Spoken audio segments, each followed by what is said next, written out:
හැමෝටම සුබ දවසක්. අද ඔයාලා මේ එකතු වෙලා ඉන්නේ database management system වල correction set 24 එක කතා කරන වීඩියෝ එකත් එක්ක. ඉතින් මේ correction set 24 කියන්නේ correction set 16 එකේ අපි හදාගන්න පටන් ගත්ත exam DB එකටම අදාළ correction එකක්. ඉතින් මේ 24 correction එකේ පළවෙනි correction එකේදී අපෙන් අහනවා කියන්නේ අපිට හොයලා දෙන්න කියනවා දෙවන වාර විභාගයේ විද්‍යා විෂයට අඩුම ලකුණු ලබාගත්තු ස්ටුඩන්ට්ගේ ස්ටුඩන්ට් සහ ස්ටුඩන්ට් ඉගෙන ගන්න ක්ලාස් එක. ඉතින් දැන් අපි HDSQL කියන software එක දැන් open කරගමු. ඉතින් මේ HDSQL software එකේ දැන් මම query tab එක open කරගෙන තියෙන්නේ. ඉතින් මේ query tab එකේදී මේ answer එක ගන්න මම අදාළ query එක දැන් ලියා ගන්නවා. ඉතින් මේ answer එක ගන්න අපිට sub query සහ inner join query දෙකම use කරන්න වෙනවා. ඉතින් දැන් මම ඒ query දෙකම use කරලා මේකට අදාළ answer එක අරගන්නවා.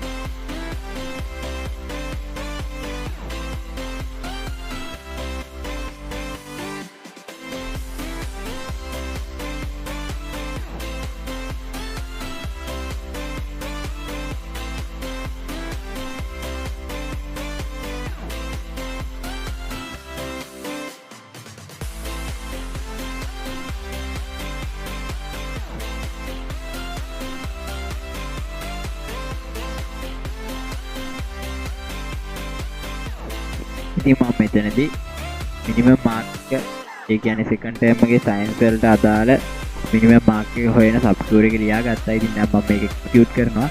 ඉතින් execute කරපුවා මේ විදියට 45.52 කියලා answer එක එනවා.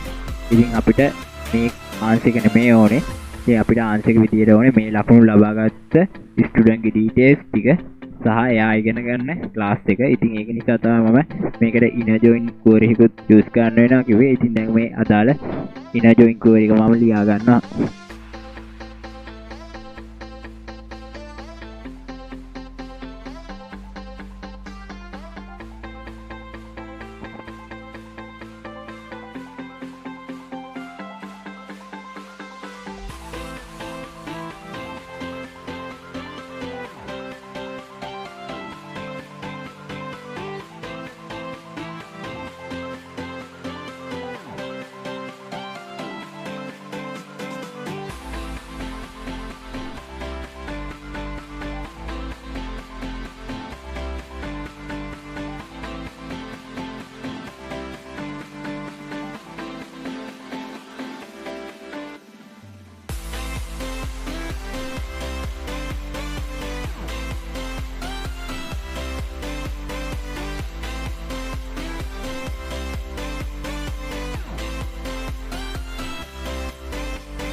ඉතින් මේ විදිහට මම query එක ලියාගෙන ඉවරයි. දැන් මම මේ query එක execute කරනවා. මේ query එක execute කරුවා මේ විදිහට details ටික view වෙනවා. ඉතින් මෙතනදී මට අවශ්‍ය කරන details ටික විතර මම fill කරනවා. ඉතින් මෙතන විශේෂයෙන් student ගේ details ටිකයි student ඉගෙන ගන්න class එකයි fill කරගන්න ඕනේ. ඉතින් ඒක මම fill කරගන්නවා දැන්.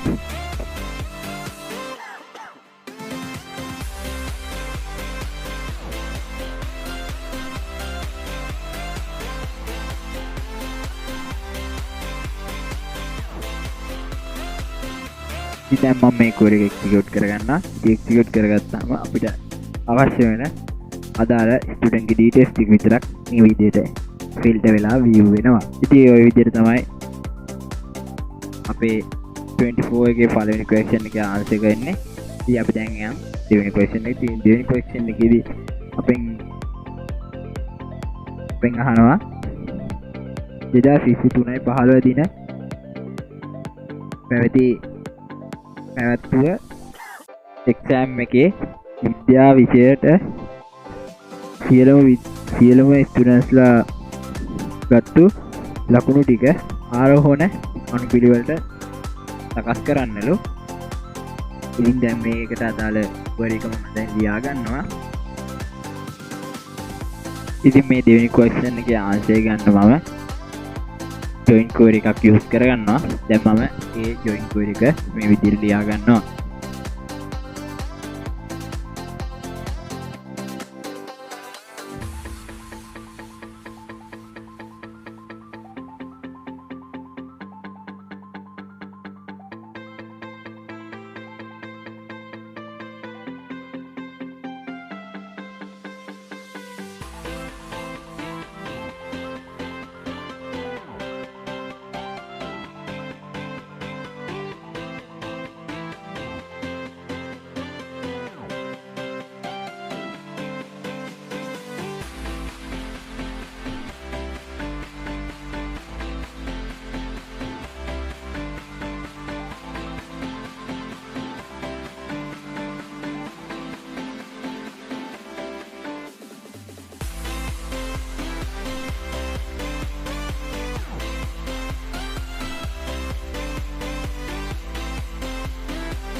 ඉතින් අපි මෙතනදී මේ ස්ටුඩන්ට්ස්ලා ගත්ත ලකුණු ටික ගන්න ඕනේ ආරෝහණ පිළිවෙලට. ඒක නිසා අපි මෙතනදී යූස් කරන්න ඕන order by ascending order කියලා. ඉතින් අපි මේක මාක්ස් ටික තමයි ascending order එකට ගන්න ඕනේ. ඉතින් ඒක නිසා මම මේ විදිහට ඒක දෙනවා. දැන්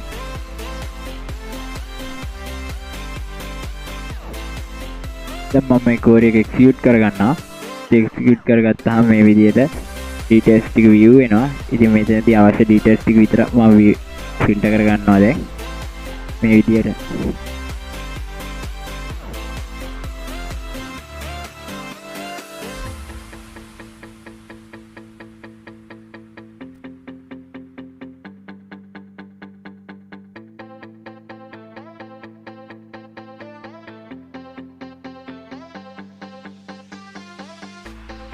ඉතින් දැන් මම මේ query එක execute කරගන්නවා. ඉතින් execute කරගත්තාම ඔයගලන්ට බලා ගන්න පුළුවන් අදාළ science කියන subject එකට අදාළ marks ටික ascending order එකට add වෙනවා. ඔයගලන්ට බලා ගන්න පුළුවන්. ඉතින් ඔය විදිහට තමයි දෙවෙනි question එකේ answer එක එන්නේ. ඉතින් අපි දැන් තුන්වෙනි question එක දාමු. ඉතින් තුන්වෙනි question එක ගත්තොත් තුන්වෙනි question එකේ අහනවා අපෙන් 2027 10 දවසේ පැවතිච්ච විභාගයේ ගණිතය විෂයට ලකුණු 40ත් 80ත් අතර ලකුණු ගත්තු සියලුම ස්ටුඩන්ට්ස්ලාගේ තොරතුරු ටික හොයන්න කියලා. ඉතින් අපි මේකට අදාළ query එක ලියාගෙන මේකේ answer එක ගමු. ඉතින් මේ තුන්වෙනි question එකේ answer එක ගන්න අපිට use කරන්න පුළුවන් දෙවෙනි question එකේ answer එක ගත්ත query එකම. ඉතින් ඒ query එකේදී අපිට change කරගන්න තියෙන exam date එකයි subject name එකයි. ඒ වගේම between කියන keyword එක use කරන්න ඕන මෙතනදී. ඉතින් දැන් අපි මුලින්ම subject name එකයි exam date එකයි change කරගමු.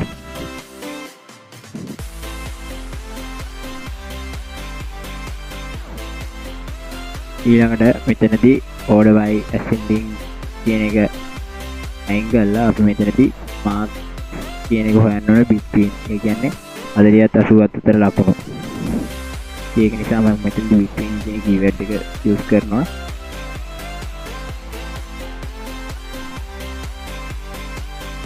ඉතින් දැන් මම මේ query එක execute කරගන්නවා. ඉතින් query එක execute කරගත්තාම ඕගලන්ට බලා ගන්න පුළුවන් 40ත් 80ත් අතර තියෙන marks ටික මේ විදිහට view වෙනවා. ඉතින් ඕක තමයි අපේ answer එක වෙන්නේ. ඉතින් අපි දැන් යමු ඊළඟ question එකට.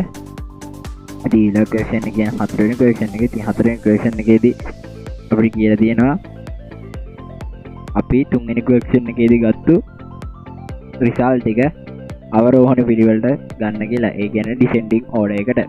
ඉතින් දැන් අපි මේ query එකම change කරගමු.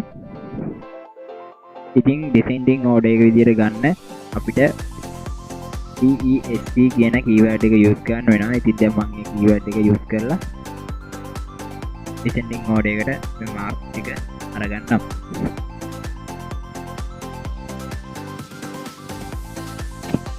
ඉතින් දැන් මම මේ කෝඩ් එක එක්සිකියුට් කරන්න.